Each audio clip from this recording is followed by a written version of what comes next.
Working with our mixer panel and our swatches panel allows us to add custom colors into our fireworks document. We're able to simply select a color and we see the RGB values listed here. We are able to slide the slider up and down to adjust our values as we need to, and we see that the adjusting value changes our fill color, both in this one and in the one over here. With swatches, we've given a choice. We can select in the top right hand corner. We are open up a second window which gives us a choice to either add swatches. So if we have some swatches that are saved, we are able to import them this way and add them into our fireworks environment. We have a choice to replace swatches. If we've created a custom swatch, we can save it, or we could clear the swatches. We have the different choices of the colors that are available for us. By default, we're on color cubes. We can select continuous tone. We see that the color menu has changed. We've got Windows system colors. These are the default system colors for Windows Explorer. We've got Macintosh system colors, and we've got Grayscale system colors. We're also able to sort by color. So simply selecting sort by color rearranges our colors window here, and it sorts all the colors by the exact colors. The panel that we're going to be discussing is the line panel, and this gives us an option for aligning the different objects that we will be working with within fireworks. So I'm going to go ahead and I'm just going to create a simple square. We're going to keep it selected, and we're able to have different alignment here to the canvas. We could select to align it horizontally in the center. We can align it vertically in the center. We could match the size of the object to the entire canvas.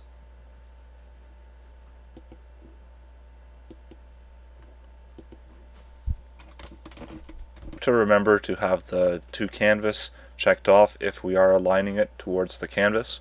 If we uncheck it, we can see that the alignment no longer follows the canvas anymore.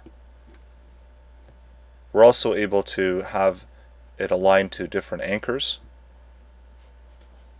With the alignment tool, we're able to select where we want a particular anchor and place our particular object on the website. We could unclick anchors and we're brought back to the original alignment screen where we're able to align to the canvas areas. When working with vector objects, we have to keep in mind that each object is a distinct object. That's why we're able to move the star shape over the square red rectangle, and we're able to move the blue dot over everything. This is due to where the alignment is on the particular layers. So I'm going to go ahead and open up the layers panel, and we can see that on top, the top layer is going to be the blue dot, the next layer is going to be the yellow star, and the last layer is the red rectangle. If we want to move the blue dot behind the yellow star, we can simply click on it, hold it down, and we can drag it into where we want to position it. This in turn would be moving it behind the yellow star, as the same in the layer area here, what we can see.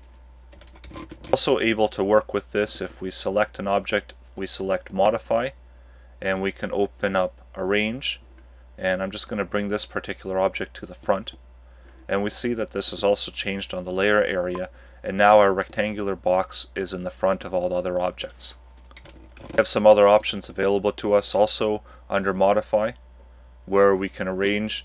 We've got some keyboard quick keys where we can go control up to bring it forward, control down to bring it down one layer, meaning that this would just bring it down one layer, not entirely to the entire back. We're also able to select modify and transform, where we've got the free transform tool, Control T, and this is the same as in the toolbox where we had the free transform tool, where we're able to enlarge it and we're able to rotate the rectangular box as we need to, because that's our selected item. Just going to bring it to the front here. We also have under modify, we have transform. We can scale it, skew it, distort it. We can enter numeric transform, and this is an actual numeric transformation where we can just enter in the information that we want. We can change the scale, the size, and rotate it. And here we would just enter in the numerical information that we want. It tells us our width and our height, and this is the amount that we're increasing by. And here we can scale the attributes and constrain proportions.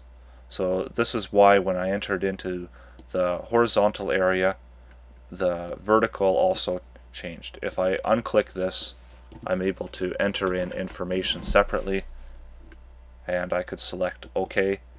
And as we see now, this rectangle has gotten much larger due to the fact that we've changed it. I'm just going to Control Z, and I'm going to go back to what our original shape was. For rotating, we can simply select the tool. We can rotate, or we can select modify, and if we want to rotate a particular amount, either 180 degrees, if we want to rotate it 90 degrees clockwise or 90 degrees counterclockwise, we've got our keyboard shortcuts Control Shift 9 and Shift 7, and we can see that what this does is this simply rotates it a set amount, a set percentage. If we've got an image that we've drawn and we want to flip it, we're able to do so also from Transform, where we can flip it horizontally and we can flip it vertically. Or if we want, we can remove all the transformations and bring it back to our original state that we started with. Modify, we've also got an option for grouping. So if you've created a particular design that you want to keep and you don't want to have it changing, what we could do is we could simply select all the objects by pressing the mouse key down and rolling over them. We see that we've selected all the particular objects. We can go to modify, or we can press Control G, and what this does is this is going to group all the objects together.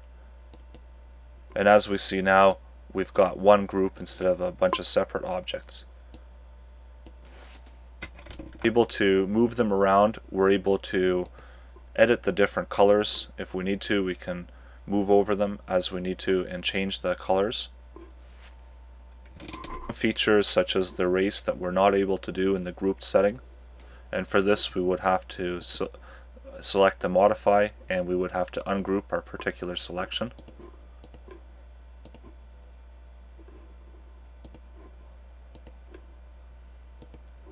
And here we could even press Control Shift G on the keyboard, and this would ungroup our selection. And from here we're able to manipulate where the positioning of each particular object in the group would be. And then we could simply select it all and regroup it.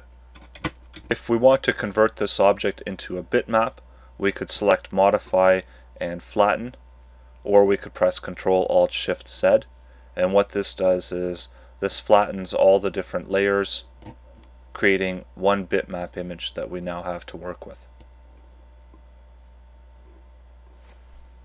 It's no longer seen as a grouped set, this is seen as one image. And to undo this, we would have to go Control Z, or we could go to the undo the particular command that we've entered in.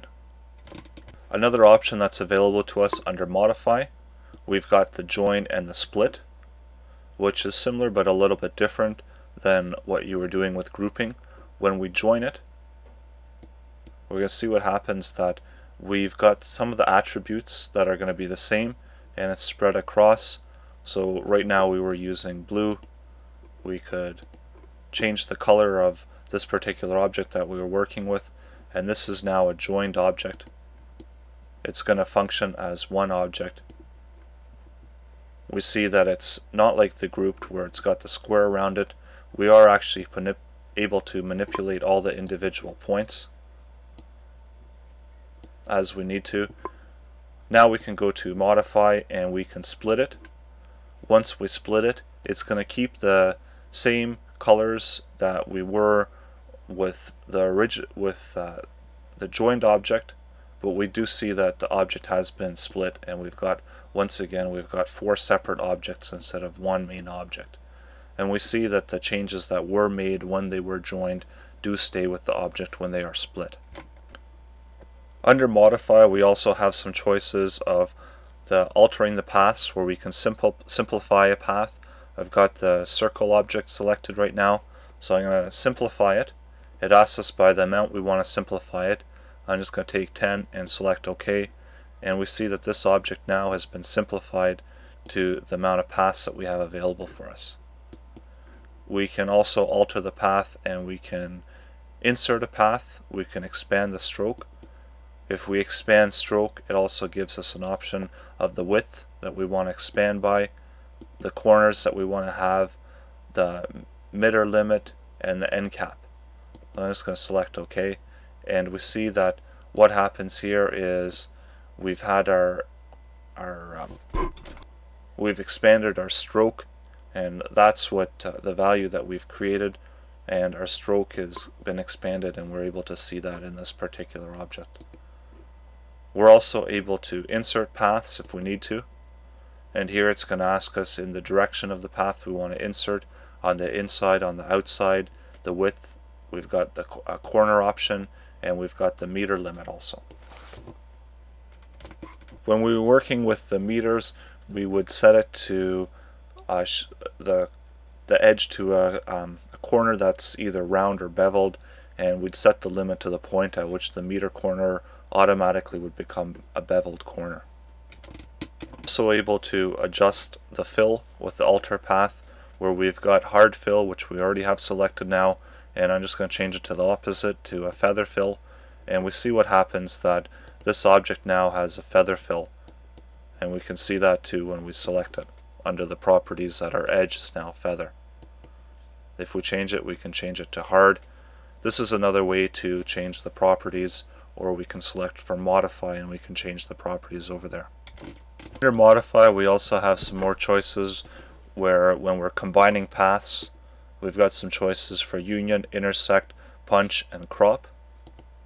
And depending on what our selection is, here we cropped it, so this meant that the paths that we're intersecting now got cropped. So we had our oval shape here and a rectangular shape here, and the part of the star shape that was crossing over them has now been cropped out.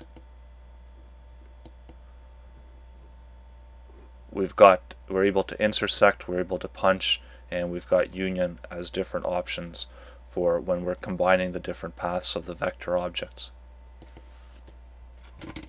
Working with paths, we also have an option to convert our text to different paths. As you notice, when we're typing in text, we see that the text itself has its own grouping, and it's seen a little bit differently. We have no option to actually manipulate the different paths in the text.